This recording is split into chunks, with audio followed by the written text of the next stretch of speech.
श्री शिवाय नमस्तुभ्यम। आपका मेरे YouTube चैनल पर बहुत बहुत स्वागत है। सूत जी कहते हैं, श्री पार्वती जी के साथ क्रीड़ा विहार करता संसार चक्र के चालक भगवान शंकर जी को मेरा नमस्कार हो। इस प्रकार मंगलाचरण तथा प्रणाम करके सूत जी बोले, हे ऋषिगणों, मैंने आपको उपमन्यु कथा सुनाई है, जिन्होंने दूध पान के लिए तपस्या करके महेश्वर जी को प्रसन्न कर लिया था। अब आगे क्या सुनना चाहते हैं? इतना सुनकर ऋषिगण बोले, धन्य हो सूत जी, अब कृपा करके यह सुनाइए। भगवान श्री कृष्ण चंद्र जी ने उपमन्यु का दर्शन पाकर उनसे पाशुपत व्रत करने की आज्ञा प्राप्त की थी, परंतु उस परम व्रत का ज्ञान उन्हें किस प्रकार हुआ? वायु बोले, हे ऋषियों, वासुदेव श्री कृष्ण ने अपनी इच्छा से ही अवतार ग्रहण किया था। फिर मानव शरीर की निंदा करते हुए दैहिक शुद्धि तथा पुत्र प्राप्ति के विचार से मुनियों के आश्रम पर तप करने पहुंचे। उस आश्रम पर जटाजूटधारी भस्म रमाए हुए त्रिपुंड लगाए उपमन्यु तपस्वी के उनको दर्शन हुए। श्री कृष्ण जी ने उन्हें प्रणाम किया, 3 परिक्रमा करके तथा हाथ जोड़े नम्रता से स्तुति और प्रार्थना की। तपस्वी उपमन्यु जी ने मंत्र द्वारा उनकी भस्म का विलेपन किया। फिर 12 महीनों तक उनसे पाशुपत व्रत धारण कराया और उत्तम ज्ञान दिया। उस दिन से भगवान श्री कृष्ण जी उनके आश्रम पर निवास करने लगे। भगवान श्री कृष्ण ने सांब पुत्र प्राप्ति के निमित्त गुरु के उपदेश द्वारा तपस्या की। 1 वर्ष के अंत पर उनके तप द्वारा प्रसन्न होकर श्री पार्वती जी के साथ शिव जी ने दर्शन दिए। तब भगवान श्री कृष्ण जी ने उन्हें प्रणाम किया और स्तुति की। तब प्रसन्न होकर शंकर जी बोले, मैं आपकी कामना जान गया हूँ, आपको पुत्र प्राप्त हो जाएगा। इस प्रकार वर देकर शंकर जी अंतर्ध्यान हो गए। उसी वर के प्रभाव से श्री कृष्ण जी को उनकी धर्मपत्नी जाम्बवंती द्वारा सांब नामक पुत्र की प्राप्ति हुई। ऋषि बोले, हे वायु, ज्ञान किस प्रकार का है? भगवान शंकर का पाशुपति नाम कैसे हुआ? भगवान श्री कृष्ण जी ने उपमन्यु से किस प्रकार के प्रश्न किए, ये अब हमें सुनाएं। यह सुनकर वायु बोले, सुनो। एक दिन श्री कृष्ण जी ने उपमन्यु से कहा, हे महर्षि, श्री पार्वती जी को जो शंकर जी ने पाशुपत ज्ञान दिया था, उसे तथा उसकी विभूति का वर्णन आप करें। पशु कौन है, किस प्रकार की रस्सी से बने हुए हैं और किस प्रकार छूटते हैं? श्री शंकर जी पशुपति किस प्रकार से हुए, यह सब वर्णन करें। इस प्रकार के वचन सुनकर उपमन्यु बोले, हे श्री कृष्ण जी, ब्रह्मा से लेकर सभी स्थावर पर्यंत प्राणी श्री शंकर भगवान के ही पशु हैं। शंकर जी उन सबके स्वामी हैं, इसीलिए आप पशुपति कहलाते हैं। फिर मल माया आदि दृढ़ रस्सियों से बांधे हुए हैं, जबकि उनकी भक्ति उपासना दृढ़ देखते हैं, तब उस माया रूप रस्सियों से झट उन्हें छुड़ा देते हैं। 24 तत्व माया के गुण करण और यही विषय भी है, उन्हीं से ही जीव बना रहता है। विषयों द्वारा बांधने वाले को स्वयं शंकर हैं, तभी तो अपना कार्य ब्रह्मा से लेकर स्तंभ पर्यंत पशुओं से करा लेते हैं। इन्हीं महेश्वर के अनुशासन से ये आकाश सर्वव्यापक है। वायु प्राणादिक नामों से आकर सारे जगत का बाहर से पालन करता है, हव्य कभी भी ग्रहण कर लेता है, जल रूप जगत में जीवन भर देता है, फिर पृथ्वी जगत को धारण करती है। सारांश देवादिकों का पालन तथा दैत्यों का संहार करने वाले शंकर हैं। उनके ही अनुशासन से इंद्र तीनों लोकों की रक्षा करता है। वरुण देव को जल का आधिपत्य दिया है। संसार में सभी कुछ कार्य शंकर जी के अनुशासन से चल रहा है, इसलिए भगवान शंकर का पूजन आराधन ही सद्गति देता है। उपमन्यु बोले, हे श्री कृष्ण, भगवान शंकर ही अपनी मूर्तियों द्वारा ब्रह्मांड में व्यापक हो रहे हैं। ब्रह्मा, विष्णु, रुद्र, महेशान, सदाशिव, ये सभी उन्हीं की ही प्रतिमाएं हैं, जिनसे सारा जगत व्याप्त हो रहा है। इस प्रकार और भी 5 मूर्तियां ईशान पुरुष, अघोर, वामदेव, सदोजात आदि प्रसिद्ध हैं। ईशान तो सब में मुख्य है, यही मूर्ति क्षेत्रज्ञ है। मूर्तिमान स्थाणु मूर्ति पुरुष है। बुद्धि तत्व का आश्रय लिए अघोर मूर्ति है। श्री महादेव जी के अहंकार की अष्टधात्री वामदेव नामक मूर्ति है। शंकर जी के हृदय में निवास करने वाली सदोजात मूर्ति है। ईशानी मूर्ति छोत्र बाड़ी शब्द आकाश की अधिष्ठात्री है। ईश्वरीय मूर्ति तात्विक हस्त स्पर्श वायु की अधिष्ठात्री है। अघोर मूर्ति नेत्र चरण रूप अग्नि की अधिष्ठात्री है। वामदेव मूर्ति रसना वायु रस एवं जल की अधिष्ठात्री है। इस प्रकार शंकर जी की 8 प्रतिमाएं सूत्र में जैसे मणियां ग्रथित रहती हैं, उसी प्रकार इन मूर्तियों में संसार ग्रथित है। वे 8 मूर्तियां सर्वभव रुद्र, उग्र, भीम, पशुपति, ईशान, महादेव इत्यादि पृथ्वी, जल, तेज, पवन, आकाश, क्षेत्रज्ञ, सूर्य, चंद्र आदि को धारे हुए हैं। विश्वधारिका शिव की शार्वी, जल जीवनी, बाइका, भावी मूर्ति हैं। जगत के अंदर बाहर विचरने वाली तेजोमयी रौद्री मूर्ति है। जगत की संचालिका पवन मूर्ति है। आकाशत्मिका भीमा मूर्ति सारे विश्व में व्याप्त है। पाशुपति मूर्ति पाशुपात छेदन करने वाली, सर्व क्षेत्रों में निवास करने वाली सभी आत्माओं की अधिष्ठात्री है। ईशानी मूर्ति चंद्रमा रूप द्वारा किरणों से जगत को तृप्त करती है। आठवीं मूर्ति तो व्यापक है, इसी कारण सारा जगत शिव रूप है। अतः शिव जी का आराधन ही अभय अनुग्रह होकर दायक उपकार करने वाला है। भगवान शंकर ही इस विस्तार को जटाधारी होकर प्रसन्न होते हैं। श्री कृष्ण जी बोले, हे महर्षि, ये सारा विश्व इस प्रकार शिव जी को 8 मूर्तियों से व्याप्त हो रहा है। यह तो आपने सुना दिया, अब कृपा करके यह कहें कि स्त्री पुरुष द्वारा यह विश्व किस प्रकार अधिष्ठित है। यह सुनकर उपमन्यु बोले, हे श्री कृष्ण, अब मैं इस विभूति का वर्णन करता हूँ। स्त्री पुरुष श्री महादेव जी की ही विभूति कही जाती है। श्री महादेव जी शक्तिमान हैं और महादेवी उनकी शक्ति हैं, और यह चराचर विश्व उनकी विभूति का लेस मात्र ही है। जो कुछ भी चेतन जड़ है, शुद्ध अथवा अशुद्ध है, पर तथा अपर है, और जो भी अचित चक्र है उसके साथ साथ चेतन चक्र चलता है, वह अपर अशुद्ध पर शुद्ध है। ये दोनों ही चित स्वरूप शिव भवानी के स्वाभाविक एक ही रूप हैं। शिव भवानी के बस में तो यह संसार है, स्वयं इसके बस में नहीं, तभी तो वह विश्वेश्वर है। शिव शक्ति के द्वारा ही शंकर सभी प्राणियों को भुक्ति मुक्ति देते हैं, किंतु वह शक्ति उनके ही आश्रय में रहती है। शिव समान ही धर्म वाली वह शक्ति है। यही एक चिद्रूपा शक्ति विश्व को विभक्त करती है। सारा विश्व ही उस पार्वती शक्ति से विस्तार को प्राप्त है। उसी शक्तिमान से क्रियात्मक शक्ति होती है। फिर वह क्षोभ को पाकर प्रथम नाद को पैदा करती है। नाद से बिंदु, बिंदु से सदाशिव देव, उससे महेश्वर, महेश्वर से युद्ध विद्या पैदा हो जाती है। यह ईश्वर की वाणी शक्ति ही है। फिर वर्णदाता रूप द्वारा मात्र का कहती है। जंगम स्थावर स्नान को रचने वाली शक्ति ही है। यही निश्चयात्मक ज्ञान है। ज्ञान तथा क्रिया की अभिलाषा वाली 3 शक्तियों द्वारा ही ईश्वर शक्तिमान है। जगत भर में स्त्री पुरुषों की विभूति शिव भवानी से आश्रित है। शिव तो महेश्वर हैं एवं भवानी माया रूप है। सभी रसरूपा भवानी है और उसके रस के आस्वादक शिव हैं। भवानी शिवा क्षेत्र रूपा है, क्षेत्रज्ञ रूप शिव है। श्री पार्वती जी पृथ्वी रूप हैं, सदाशिव आकार रूप हैं, समुद्र रूप शिव हैं। तरंग रूपा भवानी है, लता रूपा भवानी है, वृक्ष रूप शिव हैं। विशेष क्या कहें, पुल्लिंग वाचक महेश्वर हैं, स्त्रीलिंग वाचक पार्वती की विभूति हैं। उपमन्यु बोले, हे श्री कृष्ण जी, मैंने यह अपनी मति के अनुसार परमेश्वर की विभूति आपको सुना दी। इसे वर्णन करना सबके लिए कठिन है। हे कल्याण रूप श्री कृष्ण, इसका वर्णन आप भी अधिकारी समझकर उसके आगे करना, सबके आगे नहीं। इन विभूतियों को सुनने वाला अधिकारी को सुनाने वाला सिर्फ सायुज्य पा सकता है। इसका कीर्तन करना भी पाप नाशक है।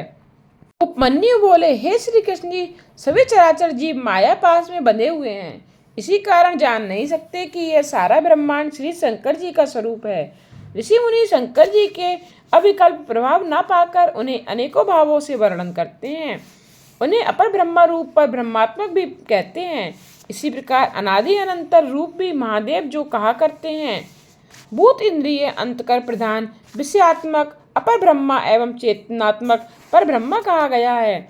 यह बहुत ही बड़ा है और विश्व का विस्तार करने वाला है, इसी कारण ब्रह्मा कहलाता है। विद्या विद्या दोनों ही ब्रह्मा के रूप हैं। चेतना चेतना दोनों विद्या विद्या के रूप हैं और विश्व शिव रूप है और सब जीव शिव के अधीन हैं। विद्या भ्रांति एवं पराई शिव रूप है।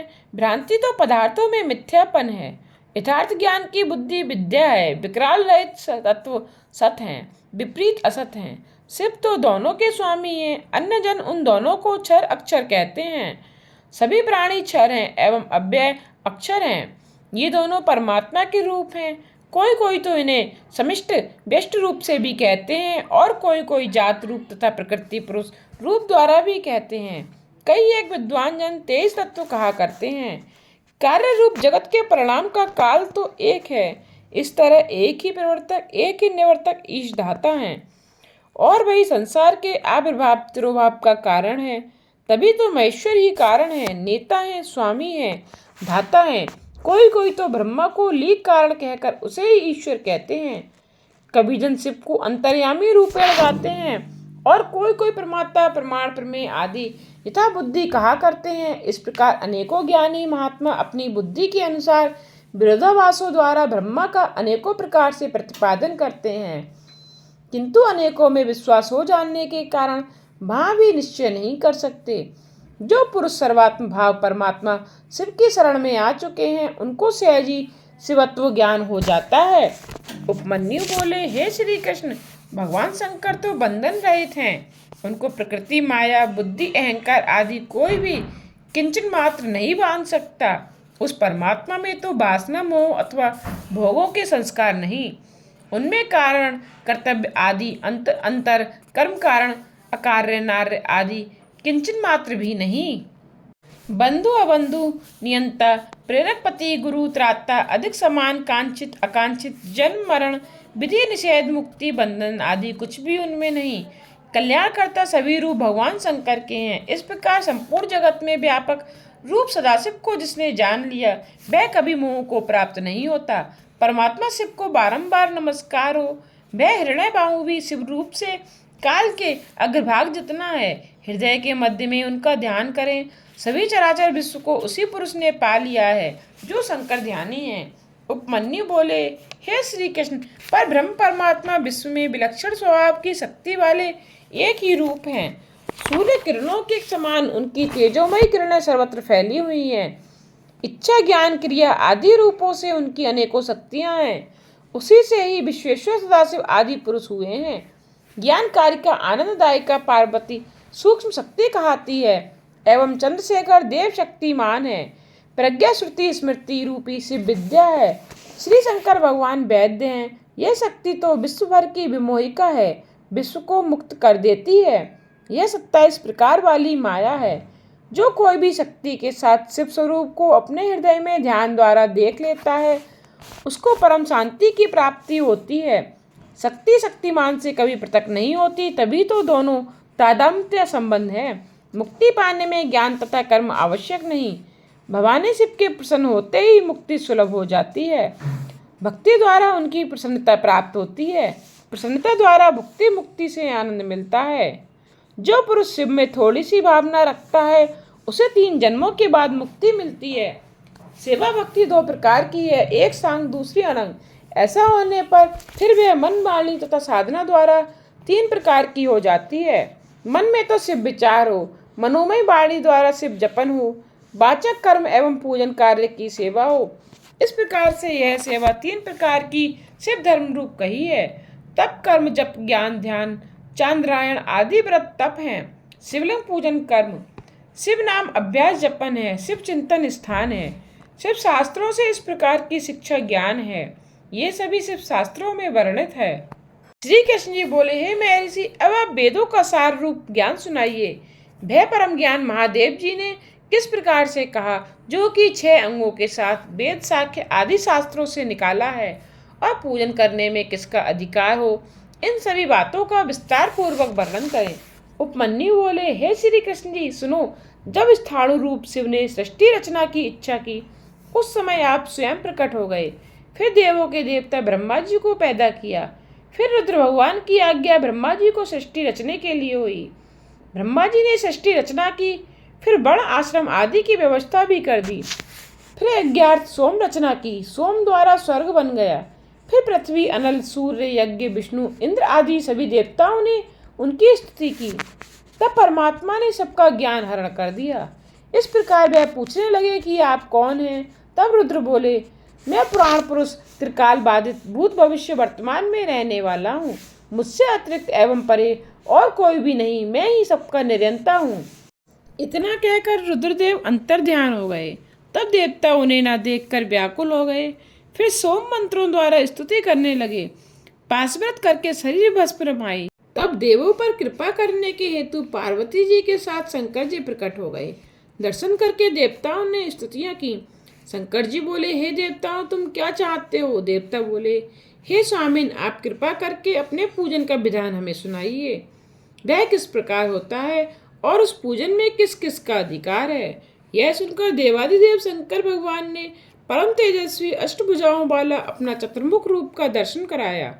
उनके तेज से चकित होकर देवताओं ने शंकर जी को सूर्य तथा पार्वती जी को चंद्रमा मान लिया। फिर उन्हें अर्घ्य प्रदान करके प्रणाम करने लगे और बोले, हे सिंदूर की तरह आभा वाले, सुंदर मंडल वाले, सुवर्ण भूषण भूषित कमल सम तेजस्वी देव, आप हमारा अर्घ्य स्वीकार करें। उस समय भगवान शंकर सूर्य मंडल में विराजमान थे। तब देवताओं को शास्त्रों का उत्तम ज्ञान देकर अंतर ध्यान हो गए। उसके बाद देवताओं को ज्ञान हुआ कि शिव पूजन में तीनों वर्णों का अधिकार है। ऐसा जानकर स्वर्ग में चले गए। इसके बाद वे शास्त्र पुरोहित हो गए।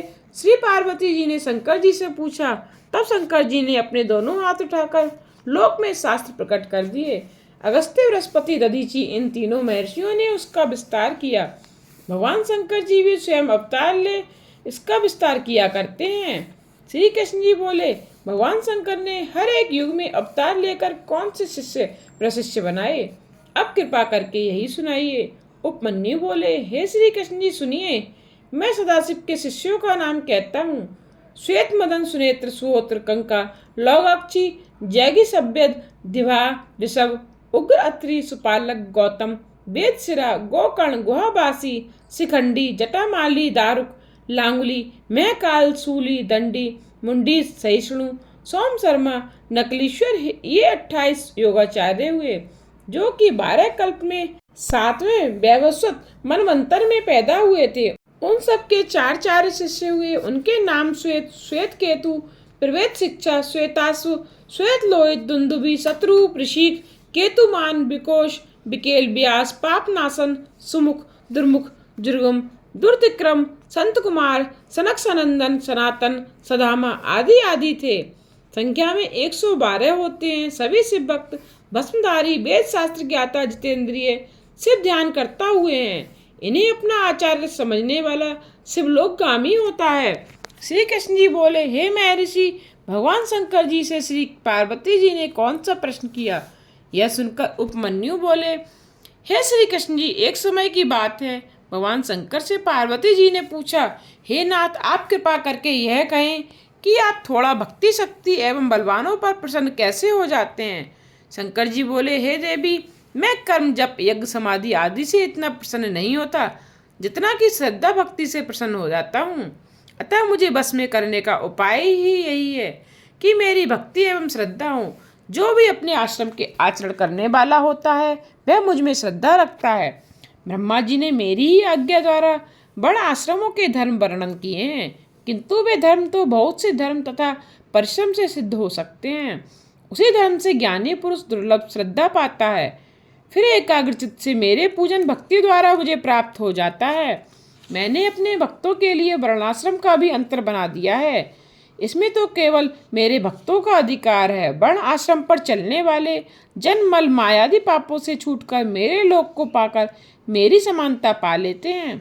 फिर जो कोई केवल श्रद्धा द्वारा ही वर्णाश्रम धर्मी होकर या ना होकर मेरा भक्त हो जाता है, वह अपनी आत्मा का शीघ्र ही उद्धार कर लेता है। हे कल्याणी, सनातन धर्म के 4 पद हैं: ज्ञान, क्रिया, चर्या एवं योग। 6 मार्गों से शुद्धि विधान को क्रिया कहते हैं। वर्णाश्रम 4 युक्त भरी कथित विधि द्वारा अर्चन विधि को चर्या कहा जाता है।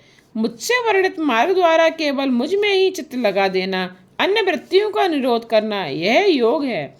हे सुरेश्वरी, चित्त को निर्मल करके ध्यान करना स्व अश्वमेध यज्ञ का जितना फल मिलता है, इतना विषय वासना वाले प्राणियों के लिए महाकठिन है। संसार से विरक्त हुए पुरुषों के लिए योग कहा है। जो पुरुष यम नियमों द्वारा इंद्रियां आधीन कर लेते हैं वे ही विरक्त हैं। वैराग्य के साथ साथ ज्ञान हो जाने से योग होता है।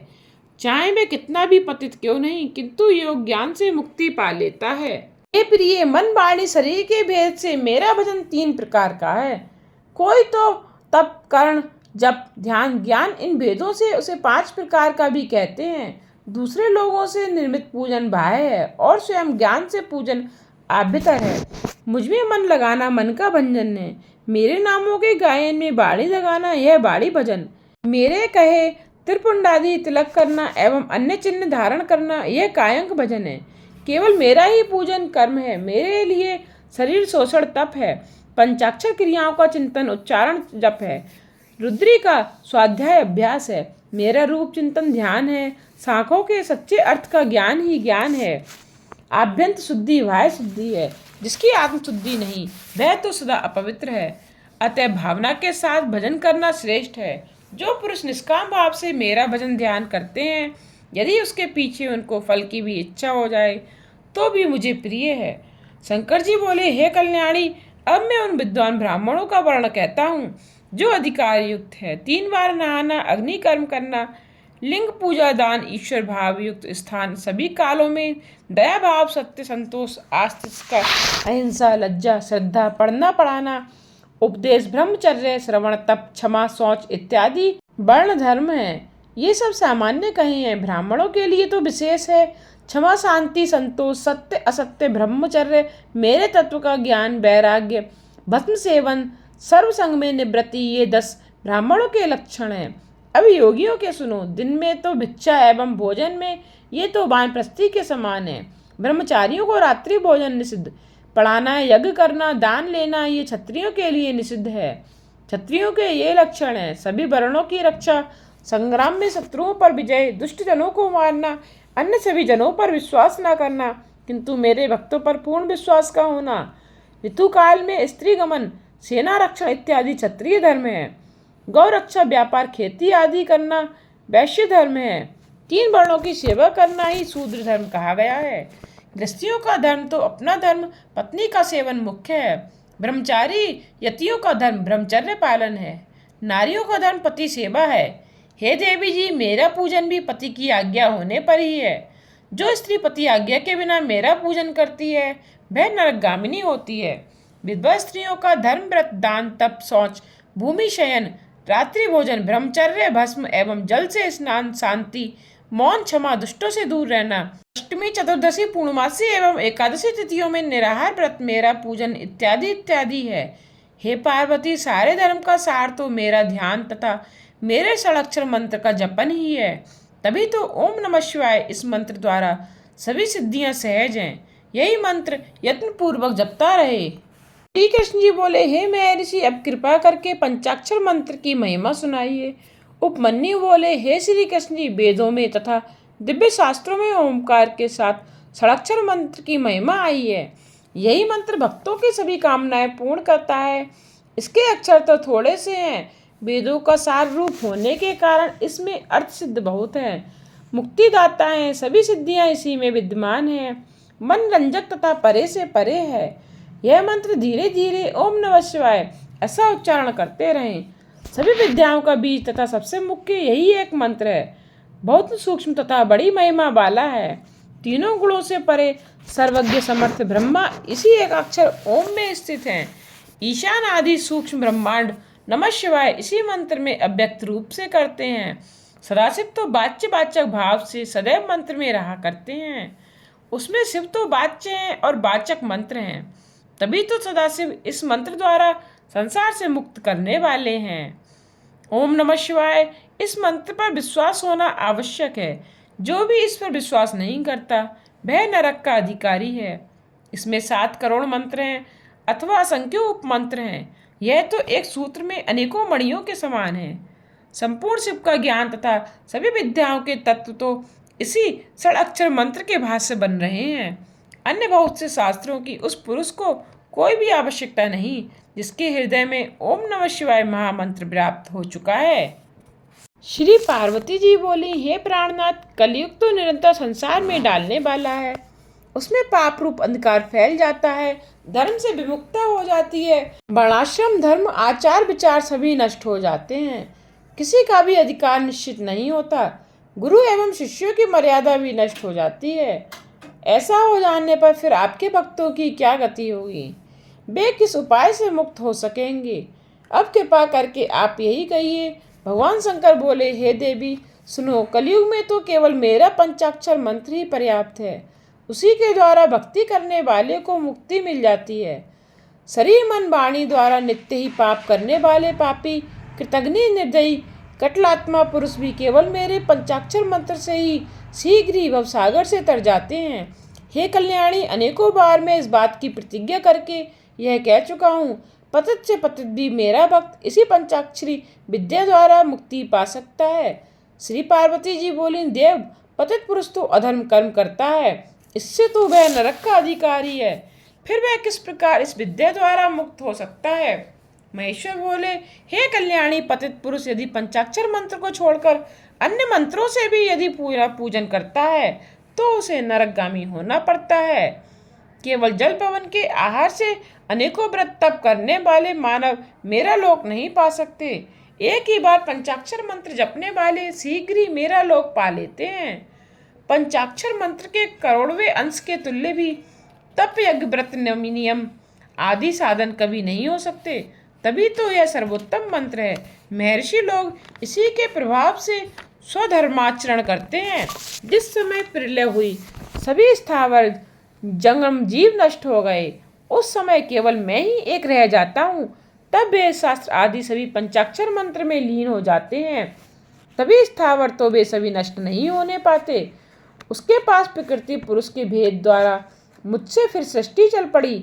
उस समय माया के साथ भगवान नारायण क्षीर समुद्र में शयन करने लगे। तब उनके नाभि कमल से पंचमुखी ब्रह्मा की उत्पत्ति हो गई। ब्रह्मा का विचार सृष्टि की उत्पत्ति के लिए असहाय होने के कारण उन्हें रचना करने की शक्ति नहीं हुई। फिर भी मेरी कृपा से मम द्वारा 10 ऋषि उत्पन्न करके प्रार्थना करने लगे। तब मैंने 5 मुख धारण कर ब्रह्मा जी के सामने प्रकट होकर उसे यही 5 अक्षर सुनाए। ब्रह्मा जी ने भी अपने 5 मुखों द्वारा उन्हें ग्रहण कर लिया। वाच्यवाचक रूप में मेरा स्वरूप जानकर पुत्रों को भेज दिया। स्वयं उस मंत्र रत्न को पाकर मेरे आराधन के लिए दिव्य 1000 वर्ष पर्यंत वायु आहार करके तप करने लगे। तब मैंने ब्रह्मा जी की तपस्या से प्रसन्न होकर दर्शन दिए। जगत रचना के लिए फिर मैंने मंत्र का उपदेश किया। उसी मंत्र के प्रभाव से ऋषियों ने देव मानव सबकी सृष्टि रच डाली। यह इस प्रकार का पंचाक्षर मंत्र है। अब इसका रूप श्रवण करो। पहले नमः, अंत में शिवाय, इस प्रकार उच्चारण करें। ओम नमः शिवाय। यह पंचाक्षर मंत्र महामहिमावान है, वेदों से भी उत्तम, सारे जगत का बीज रूप है।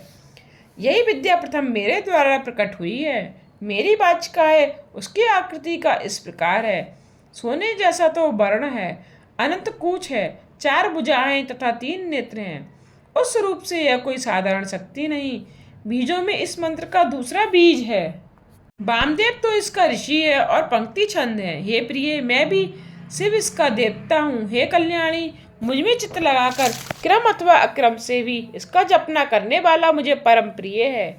कलयुग में यही मंत्र तारने वाला है और जो भी भक्त इस मंत्र को क्रम नियम में जपना चाहता है, इसके लिए सभी नियम शास्त्रों में वर्णित है। अब मैं मंत्र ग्रहण करने का प्रकार तुमको सुनाता हूँ, जिसके न होने पर सब जपना व्यर्थ चला जाता है।